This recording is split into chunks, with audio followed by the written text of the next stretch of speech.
were arranged around a rather spooky little courtyard dominated by a sprawling, gnarly, trunked yew tree in the centre.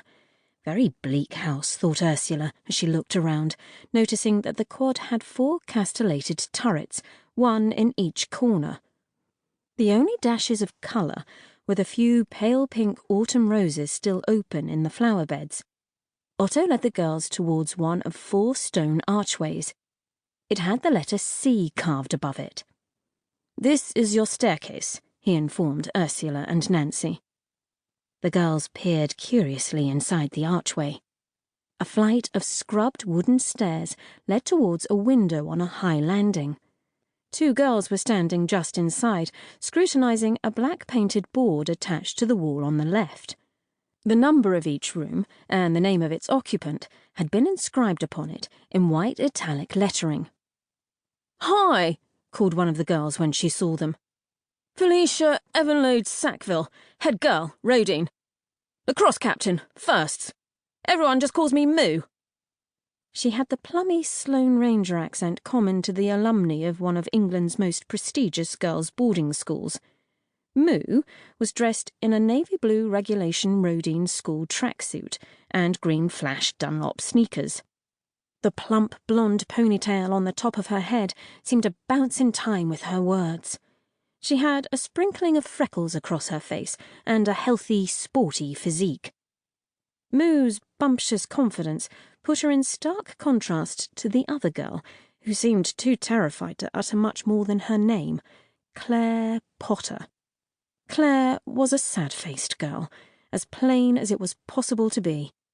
She had acne-strewn skin that appeared to have the slippery consistency and pallid colour of lard.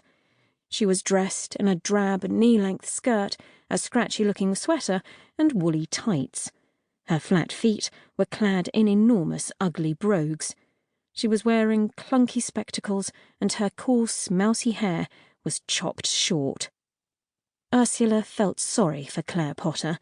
She'd try and be nice to her, but she suspected she wouldn't become good friends with her. Although Claire had barely spoken a single word, Ursula, occasionally prone in the way 18-year-old girls are to making snap judgments based on appearance, doubted they would have much in common.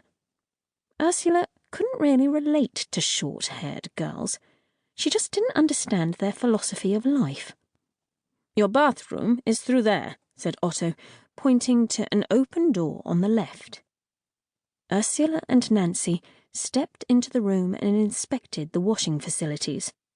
4 sinks were attached to the wall, and 2 whitewashed cubicles each contained a large bath. The room was icy, with the only possible relief offered by a meagre fan heater installed high on the wall above the doorway. Nancy regarded the bathroom with a look of horror. "Where are the showers?" she asked Otto. He chuckled. "As far as I know, the only showers in Oxford are in the Randolph Hotel. Oh!" He let out an excited cry. "I don't believe it! India!" he called out to a girl heading towards staircase C. "India!" Ursula was immediately intrigued by the new arrival. Petite and fine-boned, India had a complexion as pale as a dove's wing. She wore her dark hair in a long bob, which had been left punkily unbrushed. Ray-Ban sunglasses revealed little more of her face than sky-high cheekbones. As she drew closer, Ursula could see that the girl's lips, which were stained a dark blackberry colour, were set in a full dramatic pout. She was dressed in the Chelsea girl hipster uniform of the moment: black leather biker jacket, black lycra miniskirt, black opaque tights, and black suede-fringed pixie boots. Her hands were encased in black leather fingerless gloves. Her edgy look made Ursula regret her own tragic Beatrix Potter garb even more. India greeted Otto with a kiss on each cheek when she reached him. She then started pinning something on one of the notice boards just inside staircase C. "What on earth are you doing up in Freshers' Week, India?" Otto asked. "Shame on you." "Rehearsing? It's so annoying. I'm missing Beano's cocktail at Annabelle's in London tomorrow night."